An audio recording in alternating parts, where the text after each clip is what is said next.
De Fabri presenta Isola Tutto, il kit fai da te per isolare il cassonetto di casa tua da caldo, freddo, spifferi e rumori. Non necessita di opere murarie.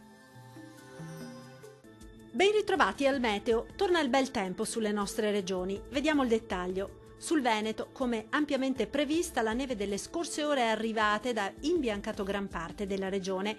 Giovedì invece a prevalere sarà un tempo asciutto e stabile con ampio soleggiamento ovunque. Temperature minime comprese tra -3 e 0 gradi, massime tra 3 e 6 gradi. Vediamo ora che tempo farà sul Friuli Venezia Giulia. Poche novità, torna il sole dopo una spruzzata di neve che ha coperto anche alcune località della regione. Il cielo sarà sereno o al massimo poco nuvoloso, non sono attese precipitazioni degne di nota, temperature minime tra -3 e -1 grado, massime oscillante tra 4 e 6 gradi. Vediamo infine la situazione meteorologica del Trentino Alto Adige. La situazione sarà molto simile, infatti avremo condizioni di bel tempo stabile ed anche soleggiato. Non si esclude tuttavia qualche addensamento al pomeriggio sui settori alpini di confine, ma senza conseguenze.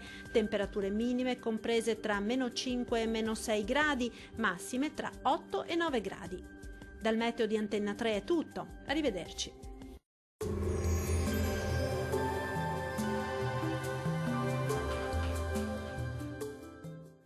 De Fabri presenta Isola Tutto, il kit fai da te per isolare il cassonetto di casa tua da caldo, freddo, spifferi e rumori. Non necessita di opere murarie.